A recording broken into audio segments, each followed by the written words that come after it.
하나님의 사랑, 이 예수님의 복음이 전하여지는 곳마다 사실은 변화가 일어납니다. 예수님의 복음으로 인하여 변화된 그 증거가 바로 저와 여러분들인 줄 믿습니다. 여러분, 우리가 예수님을 믿음으로 말미암아 우리가 영혼의 구원을 받게 되어지면서 우리가 사망에서 생명으로 옮겨지게 되어지고 우리가 영원한 하나님 나라를 바라보며 생활하면서 우리의 삶이 이제는 새로운 피조물이요, 새로운 사람이요, 새로운 삶을 살아가도록 우리가 이미 변화를 받았습니다. 그래서 우리가 예수님 안에서 그 복음으로 인하여 변화된 증거라고 할 수 있겠습니다. 근데 우리가 조금 더 넓게 이야기해 보면, 여러분, 기독교가 전파되어지는 곳에는 이러한 개인의 변화를 넘어서 사회적인 변화를 일으키게 되어집니다. 여러분, 기독교가 전파되어지는 곳에는 악습이 타파되어지고 인권을 존중하게 되어지고, 또 우리가 일하는 데 있어서 성실하게 일하게 되어지고, 또 교육을 통하여서 계몽이 일어나게 되어집니다. 이 때문에 우리가 독재 정치를 하는 나라나 공산주의 국가에서는 기독교가 환영을 받을 수가 없습니다.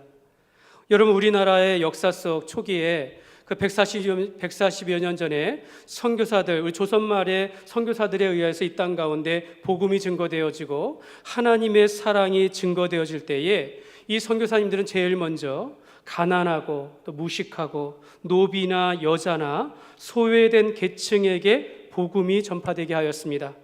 그러면서 이 사람들이 하나님의 사랑을 받으면서 이 한 사람 한 사람 사람의 변화를 받으면서 또 이 복음의 은혜가 사람들에게, 백성들에게 스며들게 되어지면서 도박과 술과 거짓의 악습이 이 땅 가운데 무너지기 시작했습니다.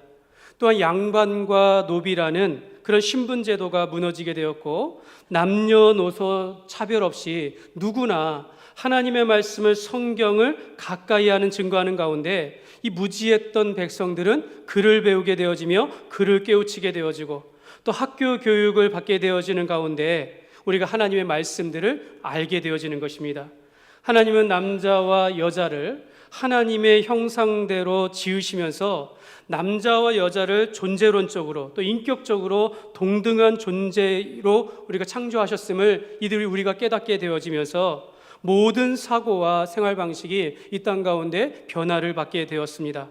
여러분, 기독교의 복음이 전파되지 않거나 전파되기 이전에는 특히 여자들의 신분과 또 여권의, 여성의 권리에 있어서 존중을 받지 못한 것이 사실입니다.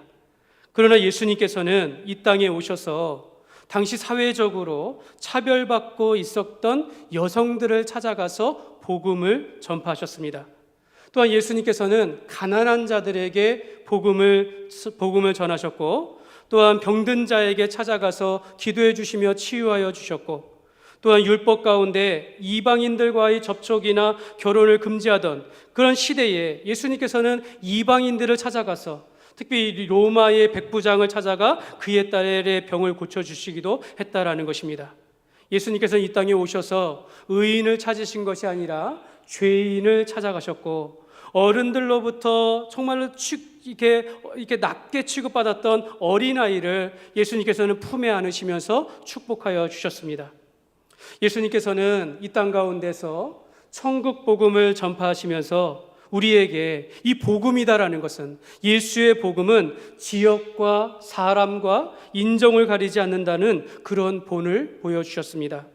예수님께서는 요한복음 3장에 한밤중에 그 한 사람, 바리새인 가운데 하나였던 니고데모가 찾아왔을 때 예수님은 마다하지 않으시고 그를 만나주시며 그의 고민을 들어주시면서 지금까지 누구에게도 들어보지 못했던 하나님 나라의 비밀을 가르쳐 주시는데요, 하나님 나라를 어떻게 들어가야 할지를 가르쳐 주셨고, 오늘 우리가 성경에 가장 큰 중요한 말씀이고 주제라고 할 수 있는 요한복음 3장 16절의 말씀, 하나님이 세상을 이처럼 사랑하사 독생자를 주셨으니 이는 그를 믿는 자마다 멸망하지 않고 영생을 얻게 하려 하심이라. 이 말씀을 그 바리새인에게 가르쳐 주었다라는 것입니다. 그 말씀이 오늘 우리에게 전파되어서 예수님을 믿으면 우리가 멸망하지 아니하고 생명을 얻게 된다라는 이런 구원의 확신을 갖게 하셨다라는 것입니다. 사랑하는 여러분 예수님께서 우리에게 전하여 주신 복음은 모든 믿는 자들에게 구원을 주시는 하나님의 은혜가 되어집니다.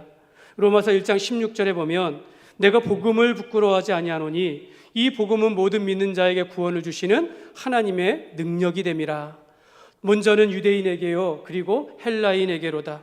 여러분, 이것은 이 복음이 전하여지는 것마다 이 복음을 받아들이는 자들마다 구원을 얻게 하는 하나님의 은혜가 되게 한다라고 약속하시면서 이제는 이 복음이 이스라엘의 유대인들뿐만 아니라 헬라인에게로, 이방 사람들에게로, 그리고 오늘 사마리아인에게도 복음을 증거하셨다라는 것입니다.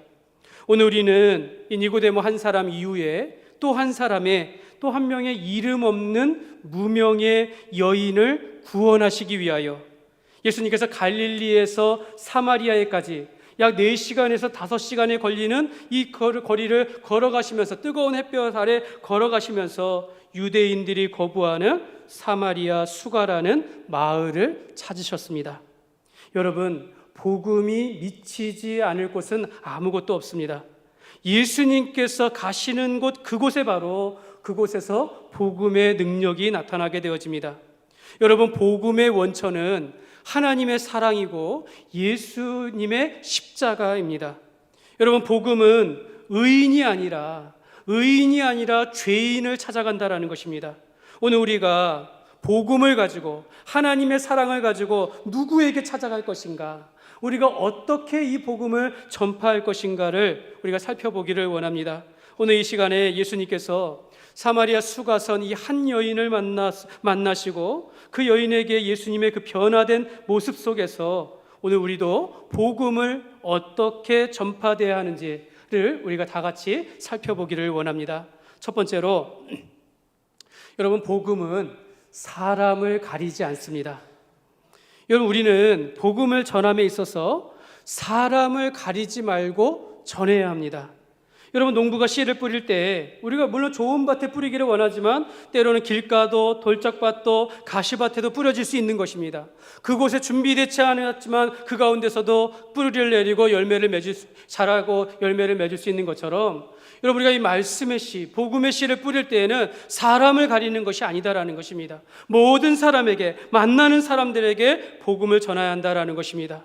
외인이라도 이방인이라도 우리가 어떤 인종이든지 상관이 없습니다. 하나님께서 예비하신 영혼이 누구인지 모르니까 우리는 사람을 가리지 말고 늘 복음을 증거하도록 그렇게 노력해야 한다라는 것입니다. 여러분, 예수님께서 찾아가신 오늘 본문에 나오는 이 사마리아 지역은요, 유대인들이 가지 않는 지역입니다.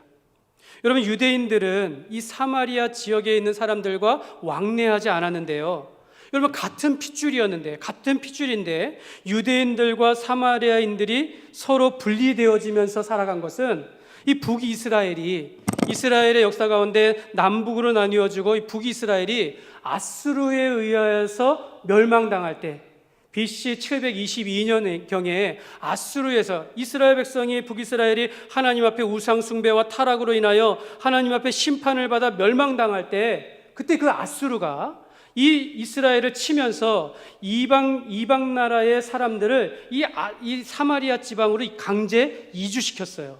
그래가지고 이 사마리아의 지방에 있는 사람들은 유대인들과 이방인들이 혼혈된 것입니다. 그래서 이 유대인들이, 남쪽 유다가 이 사마리아 지방에 있는 사람들과는 상종하지 않았다라는 것입니다.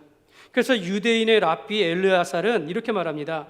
사마리아 사람과 함께 빵을 먹는 사람들은 돼지고기를 먹는 사람과 같다. 여러분, 유대인들은 돼지고기를 먹지 않습니다. 우리는 먹지 않는데 사마리아 사람들을 대면하는 것은 돼지고기를 먹는 것과 같다. 자기가 금기시하는 것을 깨는 것 같다라고 그만큼 사마리아 사람을 멀리하면서 함께하지 않았다라는 것입니다.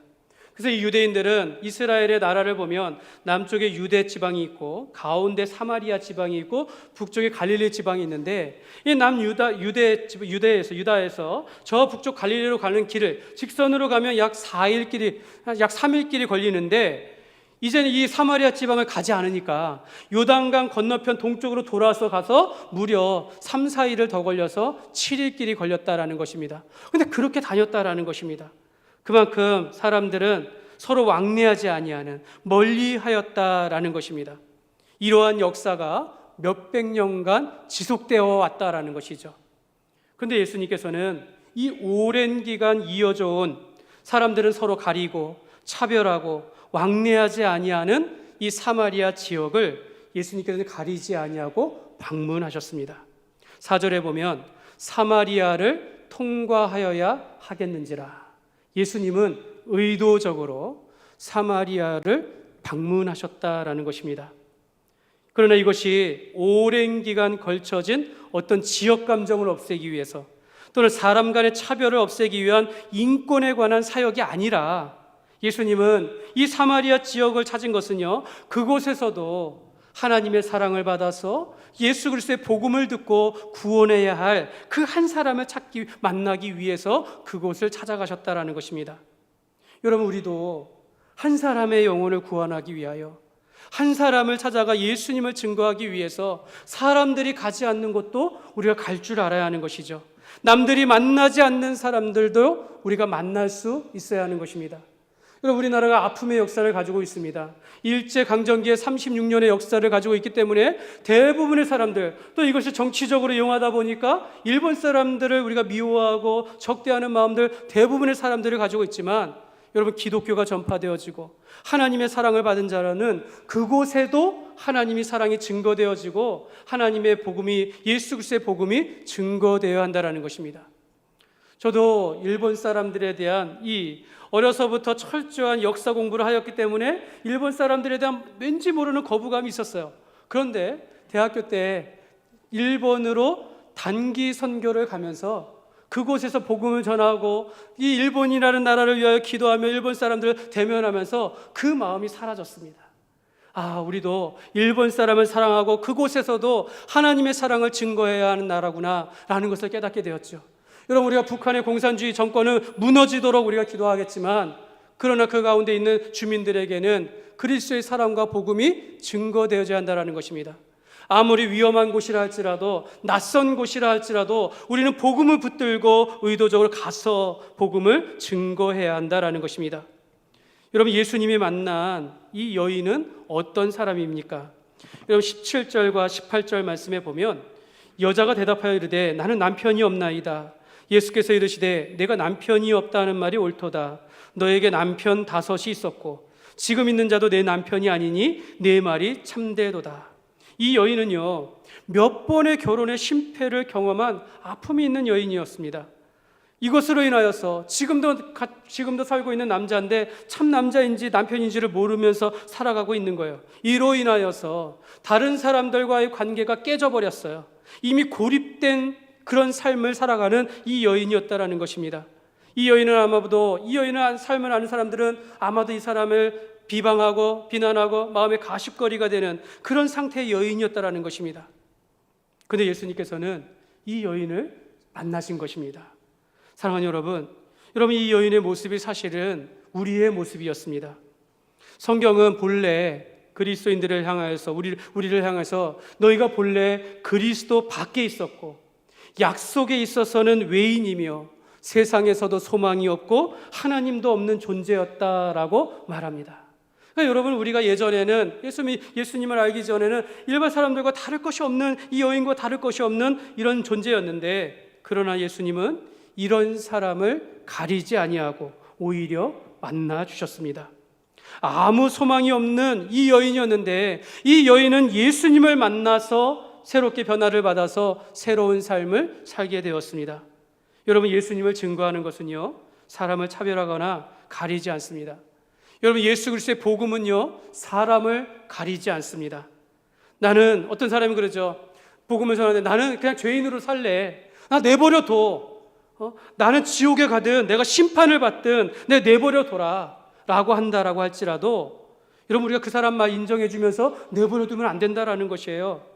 여러분, 우리는 끝까지 어떤 형편에 있든지 어떤 사람이든지 끝까지 우리가 겸손하게 사랑으로 다가가서 그에게 복음을 증거해야 한다라는 것입니다. 여러분, 우리는 사람을 가리면 안 된다라는 것입니다. 우리는 어떤 사람인지 예수님을 본받아 찾아가서 복음을 증거해야 될 줄 믿습니다. 사랑하는 여러분, 여러분, 우리는 예수님 안에서 이미 의인이 되었지만, 죄사함을 받고 약속을 받은 의인이지만, 그러나 우리는 죄인을 찾아가는 삶을 살아야 한다는 것입니다. 여러분, 저 강원도 삼척에 가면 강원도 인구가 약 7만 명 된다고 합니다. 김천의 인구의 절반밖에 되지 않는데요. 근데 거기에 가면 감리교 교회 가운데 큰빛교회가 있습니다. 근데 그 교회가 지금 약 한 20여 년의 역사가 된 것 같습니다. 그 처음 이 목사님이 성도 2명으로 시작한 개척을 하여서 개척 13년 만에 1300명으로 성장하는 교회가 되었다라고 합니다. 여러분, 그 작은 도시 안에 1300명이 넘는 교회가 되었다라는 거예요.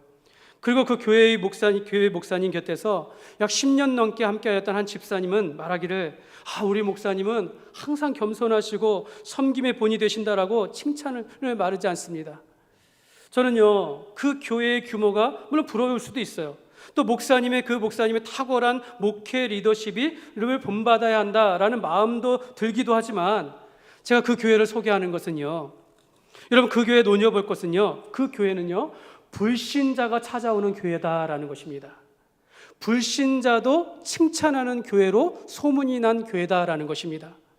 여러분, 언젠가 우리가 이전에 불신자였고 죄인이었음을 우리가 잊어버리면서 신앙생활을 하는 우리 모습을 돌아보게 한다라는 것입니다. 예수님께서는요, 저와 여러분 이전에 죄인된 우리를 찾아오셨다라는 것입니다.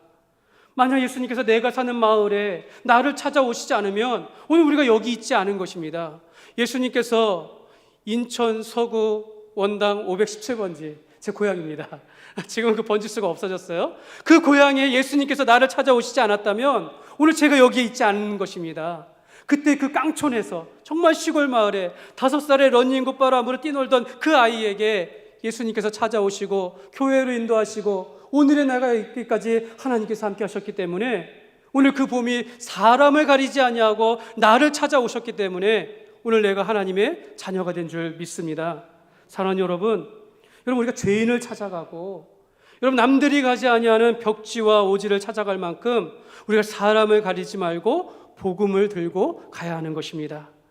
여러분, 우리 교회가 우리끼리 또 우리 신자끼리 이런 모양이 아니라, 우리가 주변의 이웃을 돌아보면서 주변의 이웃에게 섬김과 베품을 통하여서 교회에 찾아올 수 있는 일들을 많이 만들면서 죄인 한 사람이라도 어떤 사람이라도 우리가 차별하지 아니하고 주님 앞에 인도할 수 있도록 우리가 노력해야 한다는 것입니다. 우리가 죄인이 있는 곳이라면, 전에 우리와 같은 사람이 있는 곳이라면 사람을 가리지 아니하고 찾아가야 한다는 것입니다. 예수님께서는 너희는 온 천하에 다니며 만민에게 복음을 전파하셨습니다.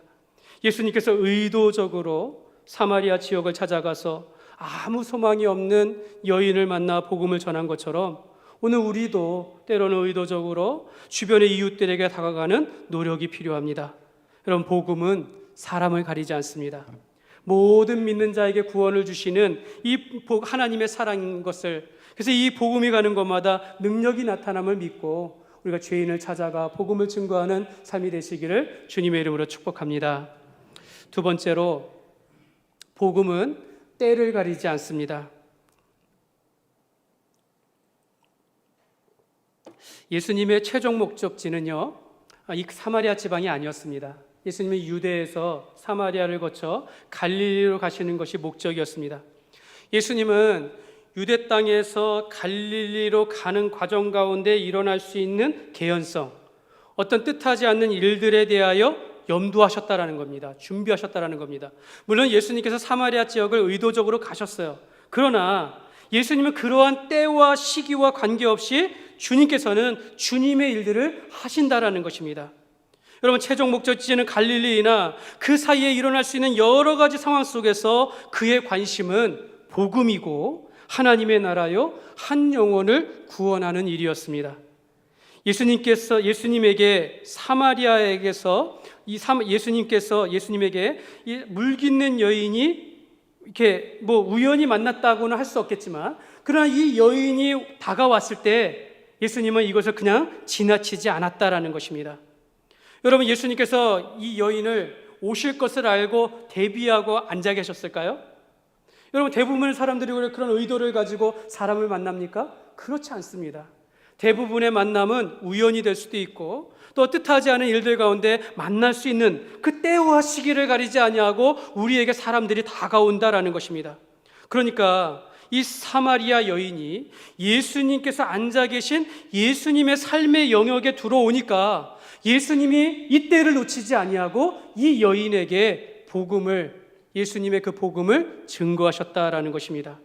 14절 말씀에 보면 내가 주는 물을 마시는 자는 영원히 목마르지 아니하리니 내가 주는 물은 그 속에서 영생하도록 솟아나는 샘물이 되리라.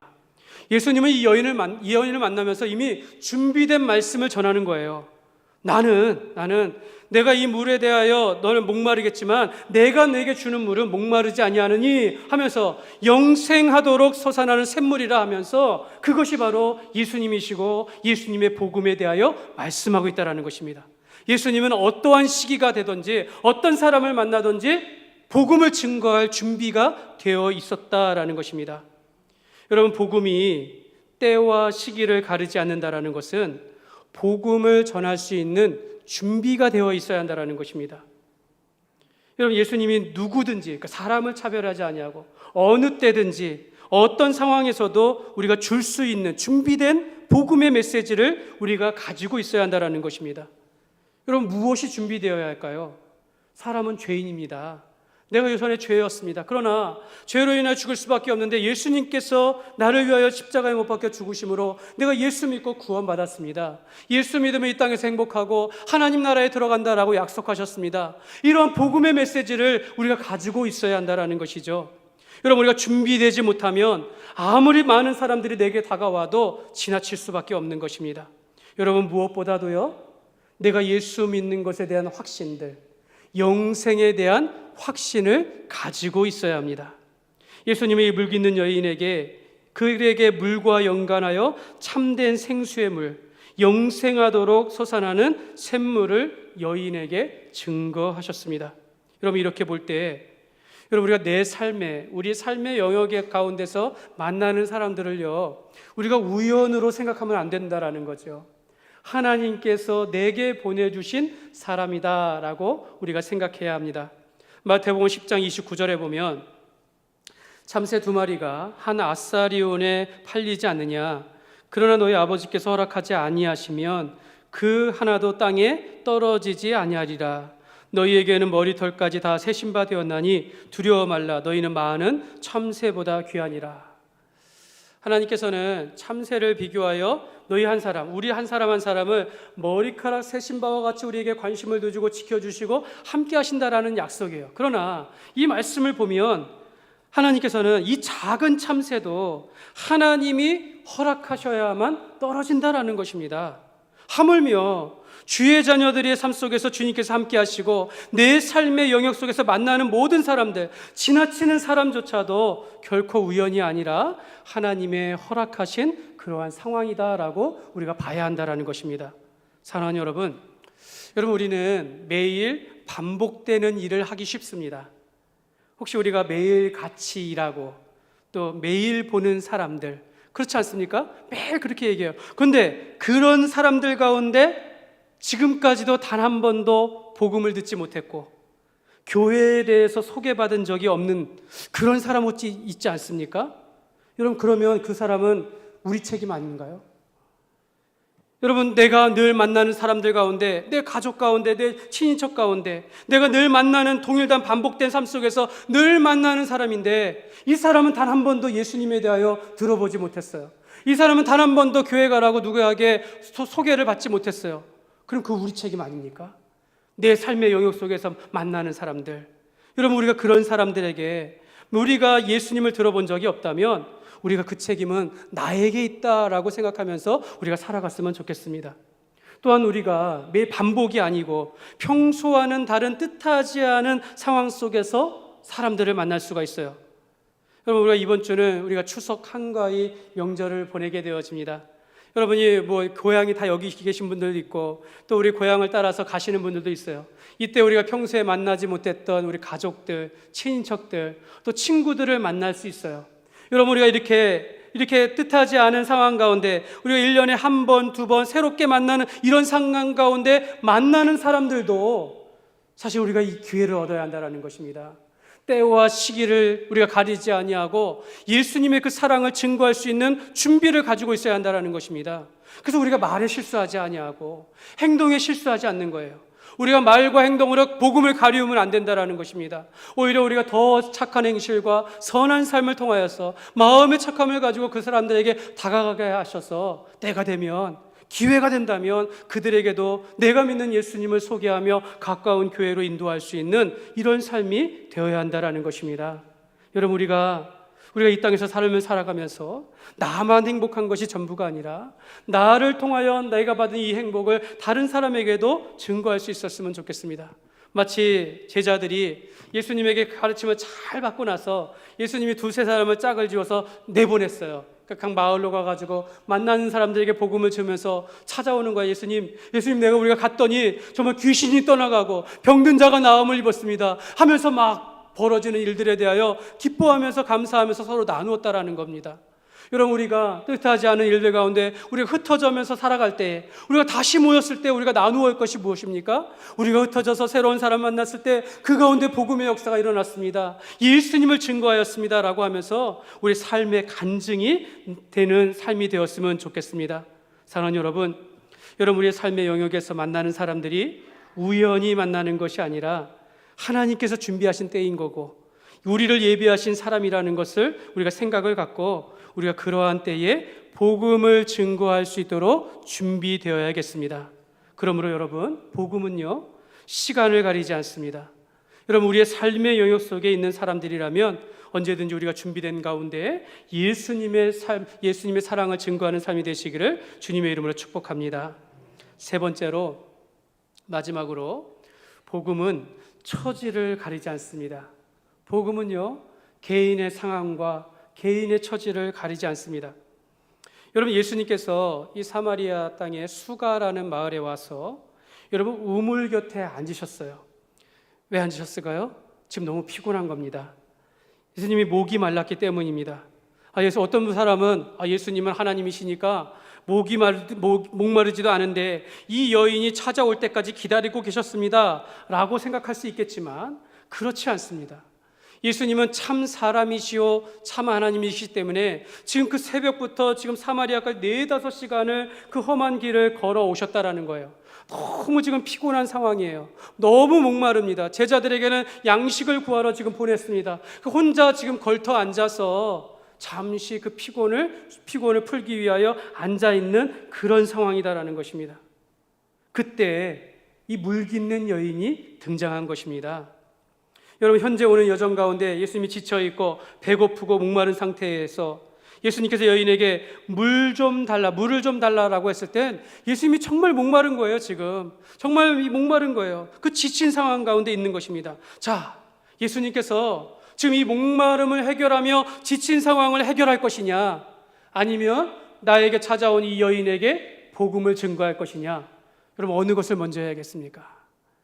여러분, 내가 지치고 힘들어서 나 이거 못하겠습니다 하면 이 여인에게 복음은 증거되지 않는다라는 것입니다. 예수님은 자기의 피곤함은 참고 대신 그녀에게 말을 걸면서 그에게 복음을 증거하였다라는 것입니다. 예수님께서 얼마나 한 영혼을 사랑하고 그녀에게, 그 사람에게 집중했는지를 잘 보여주고 있는 것입니다. 예수님은 자신이 피곤하고 지쳐있지만, 내 상황 가운데, 어려운 상황 가운데 있지만 복음에 대한 열정과 한 영혼에 대한 집중력을 가지고 계셨다라는 것입니다. 그리고 이 여인에게 영생하도록 솟아나는 샘물의 이 말씀을 증거하신 것입니다. 사랑하는 여러분, 우리는 어떻습니까? 우리는 이러한 복음에 대한 열정과 집중력을 가지고 있습니까? 혹시 이미 너무 내가 메마르거나 내가 바쁘고 분주하다는 이유로, 내가 아프고 상황이 그렇지 않다는 이유로 모든 것을 미뤄버리고 내려놓은 것은 아닙니까? 여러분, 우리가 준비되어야 할 것이 하나 있다면, 이런 내 처지 가운데 어떤 형편의 가운데 있다 할지라도 내 마음 가운데 복음에 대한 기쁨과 은혜가 있어야 하는지, 있는지를 한번 살펴보시기를 바랍니다. 로마서 15장 13절에 보면, 우리 같이 읽겠습니다. 소망의 하나님이 모든 기쁨과 평강을 믿음 안에서 너희에게 충만하게 하사. 여러분, 이렇게 약속합니다. 소망의 하나님께서 우리에게 기쁨과 평강을 우리 마음 가운데 부어주신다라는 거예요. 우리가 이 땅을 살아가면서 세상에 바라보지 아니하고 예수 안에 살아가는 사람들은 늘 마음의 기쁨과 평강이 있다라는 겁니다. 이게 준비된 겁니다. 한 영혼을 사랑하고 내가 가진 이 기쁨을 나누어 줄 수 있는 준비가 되어 있다라는 것입니다. 여러분, 우리가 개인의 처지를 생각하지 아니하고 전도해야 할 사람이 있다면 즉시로 만나게 하고 그를 교회로 인도하며 주님을 소개할 수 있는 이런 우리 마음 가운데 영혼을 사랑하는 마음, 복음에 대한 열정을 우리가 가지고 있어야 될 줄 믿습니다. 예수님은 자신의 목마름을 참으시면서 예수께서 이르시되 이 물을 마시는 자마다 다시 목마르려니와 내가 주는 물을 마시는 자는 영원히 목마르지 아니하나니 내가 주는 물은 그 속에서 영생하도록 솟아나는 샘물이 되리라. 여러분, 그 실제 상황에서 목마른 사람은 예수님이었지 여인이 아니었습니다. 그러나 예수님은 자기의 육체의 목마름은 참으시고 그 영혼의 갈증, 인생의 허무함, 이 여인의 삶 가운데 소망이 없는 이 여인에게 소망을 주신 것입니다. 이 여인에게 다시 살 수 있고 산 소망을 주시기 위하여 자기의 목마름을 참으시고 영원히 목마르지 아니하는 하나님의 말씀과 복음과 그 예수님을 그 여인에게 증거하셨다라는 것입니다. 사랑하는 여러분, 이 땅 가운데 우리의 삶 가운데 우리가 갈급함을 가질 수 있습니다. 내 인생의 목적, 내가 이 땅에 여러 가지 목적, 건강과 행복과 여러 가지 삶의 목적을 가지고 있지만 다 얻는다 할지라도 이 마음에 오는 공허함과 허무함들은 벗어날 수가 없어요. 왜 그렇습니까? 인생의 참 정답이신 예수님을 만나지 못했기 때문입니다. 참 신기하죠? 내가 좀 부족해도, 내가 좀 아파도 예수님을 만나면 마음이 풍성해져요. 부족함이 없습니다. 이 기쁨을 우리가 나누어야 한다라는 것입니다. 우리 이제 유가족들이 같이 계시지만 지난 수요일 우리 권사님이 하나님의 부름을 받아 그 소천하시면서 그 장례를 제가 주관하면서 제가 이 장례를 주관할 때마다 늘 제 마음 가운데 다짐하고 준비하는 것이 있습니다. 내 마음 가운데 한 영혼을 사랑하고 복음을 증거하는 마음을 가지고 집례하리라. 여러분, 이미 우리 권사님은요, 이미 예수님을 믿고 천국에 입성하셨는데 사실 우리가 무슨 염려가 있겠습니까? 여러분, 우리가 이 땅에서 남겨진 그냥 그 육체, 고인의 육신을 우리가 잘 수습하고 마지막 도리를 다하는 것이 우리의 가족들의 의무라고 하겠지만, 여러분, 이런 함께하는 이런 사람들에게 사람의 그런 죽음과 또 이런 장례 가운데서 사람의 죽음과 죽음 이후의 삶과 천국과 지옥에 대한 말씀을 증거하면서 또 우리가 예수님을 믿고 하나님의 부름을 받아 천국에 들어가는 성도가 얼마나 행복한지 이 말씀들을 증거하면서 사실은 한 영혼을 구원하기 위하여 믿지 않는 사람들에게 복음을 증거하는 많은 생각을 가지고 있는 것입니다. 이것이 하나님께서 죽음이 인생의 끝이라고 생각하는 사람들에게 주시는 소망을 주는 말씀이 바로 이 장례식이 되어야 한다라는 것입니다. 여러분, 우리 가족들 가운데 왜 믿지 않는 사람들이 없겠습니까? 내 자녀의 인생도 그렇고 내 형제들도 그렇고 내 친구들도 많은 사람들도 있는데 왜 불신자가 없겠습니까? 여러분, 우리가 이 권사님의 일평생 그 믿음의 삶을 통하여서 그 삶이 정말 고단하고 마지막엔 그 아픈 가운데 하셨지만 늘 불평하지 아니하시고 감사함으로 살아가니까 제가 말씀을 전하는데 얼마나 편하고 감사한지 몰라요. 그러면서 이와 같이 우리가 예수님을 믿으면 이와 같이 살아갈 수 있습니다. 우리가 예수님을 믿으면 이렇게 평안하게 천국에 갈 수 있는 것입니다 라고 증거하는 삶이 되는 것입니다. 사랑하는 여러분, 우리가 어떻게 살아가느냐에 따라서, 우리가 이 땅 가운데 우리가 어떻게 살아가느냐에 따라서 우리의 친구들과 가족들에게, 우리의 자녀들에게 예수님을 복음을 전할 수 있는 그 통로가 되느냐 안 되느냐가 되는 것입니다. 여러분, 우리가 우리 마음 가운데 예수의 마음으로 하나님을 사랑하는 마음과 그 복음에 대한 열정과 확신을 가지고 우리가 증거할 수 있는 삶을 살아가시기를 주님의 이름으로 축복합니다. 말씀을 맺겠습니다. 사실 오늘 오후 시간에도 이 여인의 변화에 대하여 계속해서 이어서서 말씀을 증거를 하겠지만, 여러분, 이 예수님을 만난 이 여인의 변화를 주목하시기 바랍니다. 이 여인이 예수님을 만나자 참 인생의 정답이신 이 선지자 대신 예수님을 만나게 되어지자 이 변화를 받는데요. 이 여인이 그동안은 그렇게 피하며 숨으며 고독하게 살았는데 이 여인이 동네로 뛰어갔다라는 거예요. 동네로 뛰어가서 마을 사람들에게 예수님을 증거했다라는 것입니다. 여러분, 이것이 변화예요. 억눌렸던 마음들이 풀어지게 되어지고 나의 모든 목마름들이 해결되어서 오히려 당당하게 내 인생 가운데 모든 죄악의 문제들을 내려놓고 주님을 증거하는 삶을 살게 되었다라는 것입니다. 사랑하는 여러분, 복음은 사람을 차별하지 않고 증거되어야 될 줄 믿습니다. 여러분, 복음은 때와 시기를 가리지 아니하고 자신의 삶의 영역 속에서 만나는 사람을 우리가 우연으로 여기지 아니하고 시기와 참견 없이 그리스도의 사랑을 증거하게 되는 줄 믿습니다. 여러분, 복음은 개인의 처지를 뛰어넘는 기쁨과 평강의 은혜를 주시면서 역사하십니다. 그러므로 오늘 우리가 예수님을 믿고 살아가는 것이 얼마나 감사하고 복된 것인지를 알면서 우리가 늘 삶 가운데 주님으로 인하여 기쁨과 희락과 평강이 가득하게 되어져서 우리가 삶 가운데 복음의 능력을 나타내는 삶이 되시기를 주님의 이름으로 축원합니다. 이 시간 우리